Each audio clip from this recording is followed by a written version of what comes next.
I want to thank the amazing people of Project Inspire for giving me the opportunity, in fact, the privilege of coming to you tonight to talk about a very difficult topic, and that is the concept of the oral Torah in Judaism. Now, there's much talk, but very little understanding about the role of the rabbis in Judaism. And in the next minutes, we're going to attempt to provide some much needed background to understand what authority the rabbis actually possess and what difference they make in the practice of Judaism. Classical Judaism is known to have two Torahs, the Bible, or the written Torah authored by God, and the oral law authored by the rabbis. Both play a key role in the understanding and the actual observance of Judaism. So now then, how does it work exactly? And isn't it strange for any people to rely upon an oral work for their day-to-day religious practice? And here's another question. From where did the rabbis derive their authority to compose the oral law? And why isn't it enough to have a written Bible? Why do Jews even need an oral Torah? And finally, the oral law consists primarily of two well-known works called the Mishnah, compiled by Judah the Prince in about the year 200 of the Common Era, and the Talmud in 500 CE. Both are very much written works, so why are they called the oral law? Let's start with the very concept of having an oral law. Is that unique to the Jews? Interestingly enough, having an oral tradition is certainly not unique to Judaism at all. In fact, virtually all societies and cultures rely upon oral representations for their cultural practices, their history, and traditions. Here's an example. Remember the name Betsy Ross? She's been credited with having sewn the first American flag. And how do we know this to be true? Well, History.com reports that in 1870, Betsy Ross Claypool's grandson, whose name was William Canby, when he was already an elderly person, presented the family tale to the Historical Society of Pennsylvania. And that's it. We have no reason to doubt the veracity of Canby's claim. But that's the way history and tradition works. It depends often entirely upon someone's oral representation. But you know what? It goes far deeper than that. I'm going to draw a letter in the air and ask you to name that letter. Yes, it's the letter A. Now, why did you call it that? Because that's what your teacher taught you way back in preschool, no doubt. Now let's look at a similar story from the Talmud. Tractate Shabbos, page 31a. A heathen once came and asked Hillel, "How many Torahs do you have?" He answered, "Two, one a written Torah and the other an oral Torah." The man responded, "The written one I believe in, but not the oral. Convert me on the condition that you teach me only the written Torah." Hillel accepted him. On the first day they studied, Hillel taught him the letters of the Hebrew alphabet, Aleph, Beis, Gimel, Daled. The next day he taught him the Hebrew alphabet, but in reverse order. The man asked him, "Hey, yesterday you taught it to me the other way around." He answered him, "If you relied on what I taught you yesterday regarding the letters, you should rely also upon me today for the oral law." Hillel is making the exact point that in fact we rely almost entirely on oral traditions and culture, not only to know our letters, but to pronounce all of our words and to understand what they mean and how to use the words and expressions in contemporary writing and conversation. But with the Torah, it's even more than that. In fact, we find large portions of the written Jewish Torah could not possibly have been observed at all were it not for the oral law. Let me preface an example I'm going to give you by sharing with you that according to the greatest medieval scholars, including Maimonides, keeping Shabbat is the single most central commandment of all of the Torah, in that it flies in the face of those who believed the universe to have been a constant, meaning that the universe always was. It had no beginning and no creator. It's then quite interesting that there is universal acceptance of the 7-day week, in that it has no other source other than that God created the world in 6 days and rested on the seventh. In any case, the rabbis tell us that celebrating Shabbat is testimony that God created the universe, and violating Shabbat in antiquity was a capital offense for this reason. Interestingly, the Torah repeats the law to keep Shabbat under the penalty of death multiple times. But what it actually prohibits on Shabbat literally is melacha, or work. Okay, so what constitutes work? Well, the answer to that important question is only provided by the rabbis of the Talmud, not the Torah. Without dissenting opinion, they specify that there are 39 categories of work or malacha, with literally many hundreds of derivative prohibited actions, capital offenses all. So for the hundreds of years between when the law was given at Sinai and the time the Talmud came into existence, how was malacha, or work, defined? Let's try to imagine the scene of Moses teaching God's words to the minions. "Don't work on the Sabbath," he thundered. "And what if we do?" asked the wise guy. "You'll be put to death," says Moses with a flourish. Okay, we'll observe the Sabbath. What exactly is it that we can't do? "I have no idea," says Moses, "but I know for sure if you do it, you'll die." Obviously, when the Torah was given to the Jews, it already came with, or was accompanied with, an oral explanation that gave the details. Although those details weren't committed to writing, they were nonetheless carefully taught by teachers to students and by parents to children for about 1,000 years. Here's another great example. The Torah specifically commands us to have certain biblical passages bound to our arms and placed upon our heads. Now, just about every Jew with the most basic knowledge of Judaism knows this to refer to tefillin. However, the Torah never uses the phrase tefillin, which is only to be found in the oral law. It simply tells us to bind something on our arms and totofos between our eyes without even giving us a smidgen of additional information. So what did the people do at that time? Did everybody interpret this on their own? And there were thousands of different tefillin created of different sizes, shapes, and colors? In fact, we have quite a number of ancient tefillin that were unearthed over the last many years, and they all sport the same specs. They're black, square on top, oblong on the bottom. They're made of hardened leather, use straps to tie them on our hands and heads, and they contain the same texts inscribed on the same types of scrolls inside the boxes. Obviously, the instructions were delivered at the same time as the command to don those tefillin.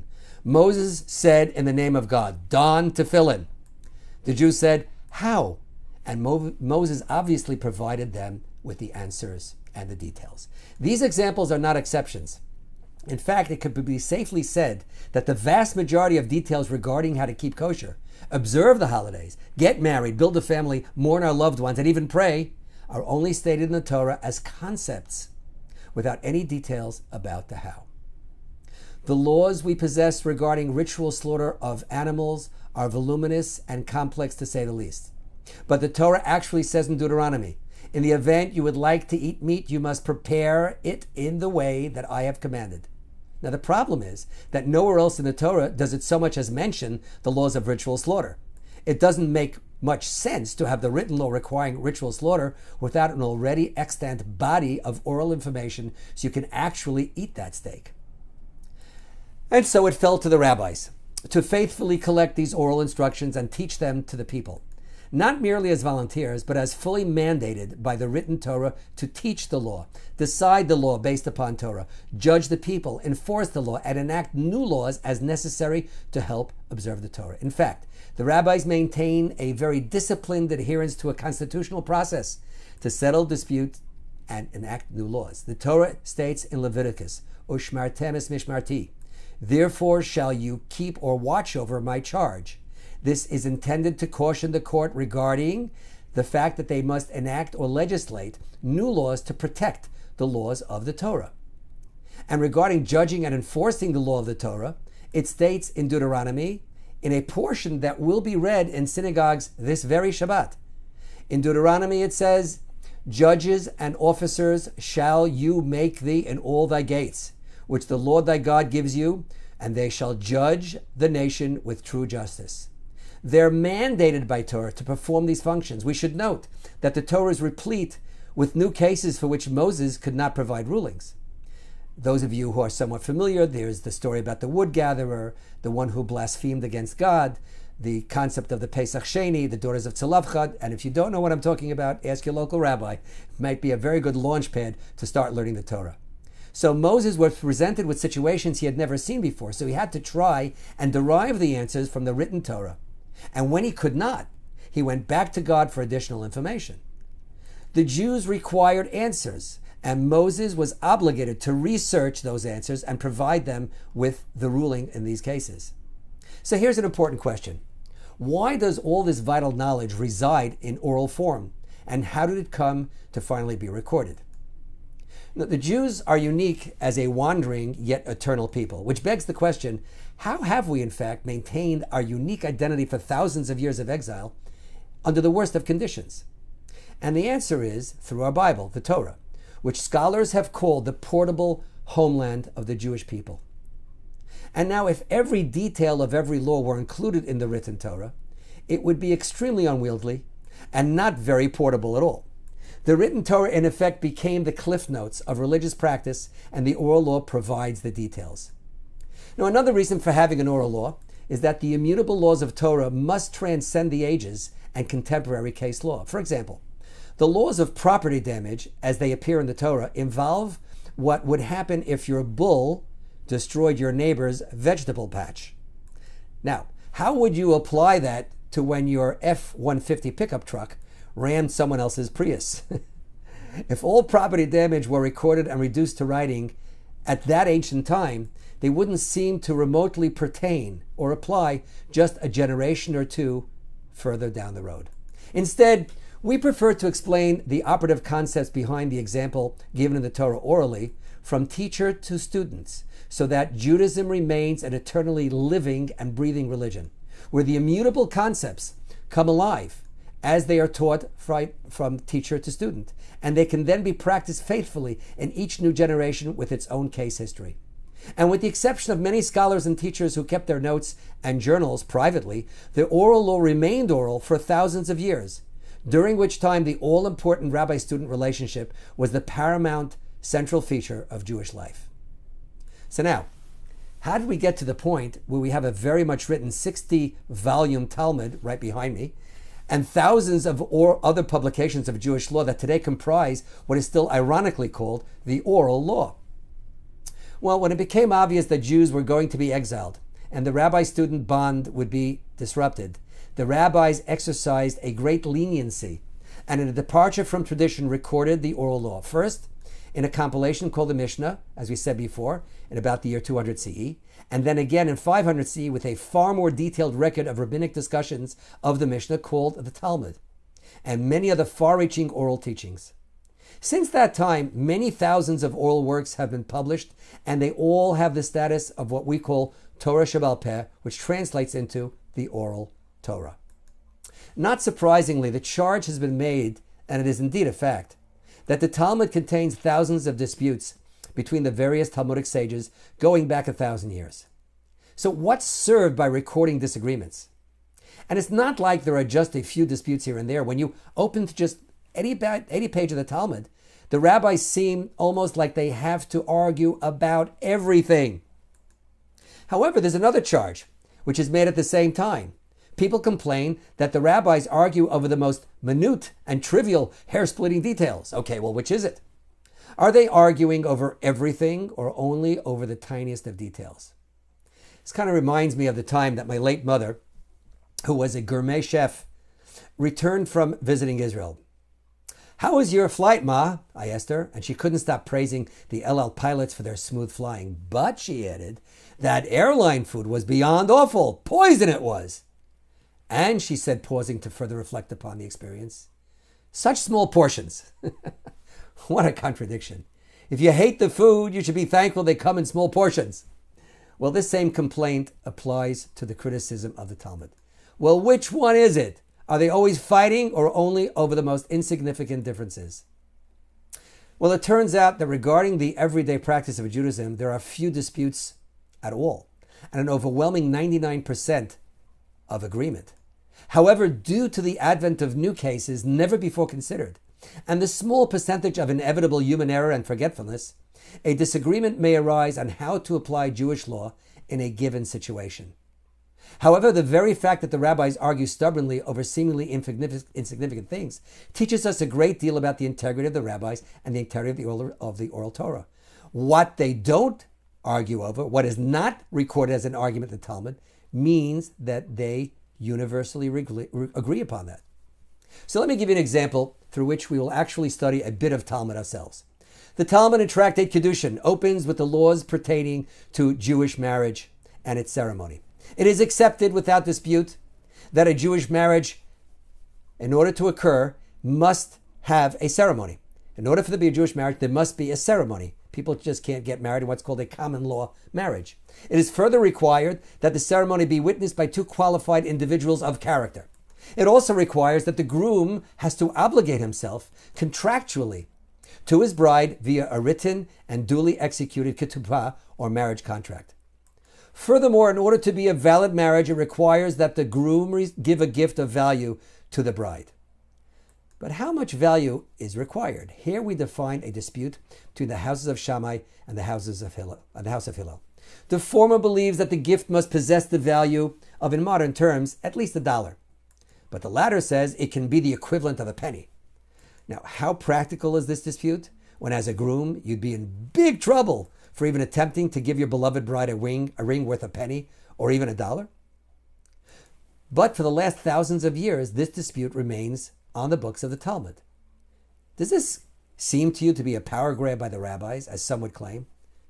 It's their effort to control the Jewish people? Or are they serious about establishing what was God's intention, even on a minute level? To answer this question, let's play devil's advocate here and imagine a group of less than honorable rabbis, in reality power grabbers, meeting at an oral law convention to fill in the seeming missing or incomplete information in the written Torah that we discussed earlier. And they will claim afterwards that their decisions on these topics was the will of God, of course. Okay, here goes. Amid overflowing platters of gefilte fish and chopped liver, the evening's chairman arises and asks, "Gentlemen, we have never discussed of what shape the tefillin should be. Any ideas?" The chair recognizes the gentleman from Jericho. "I believe the tops of the tefillin should be square and the bottoms should be oblong." Do we have a motion to second? All in favor say aye, and at that point it passes unanimously, because as we know, there is no dispute in the oral law regarding the shape of the tefillin. And now, gentlemen, what about its color? Well, they decide unanimously on black. The fabric? No problems here either. Hardened leather. The text inside the boxes? Unanimous agreement on 4 different texts from the Torah.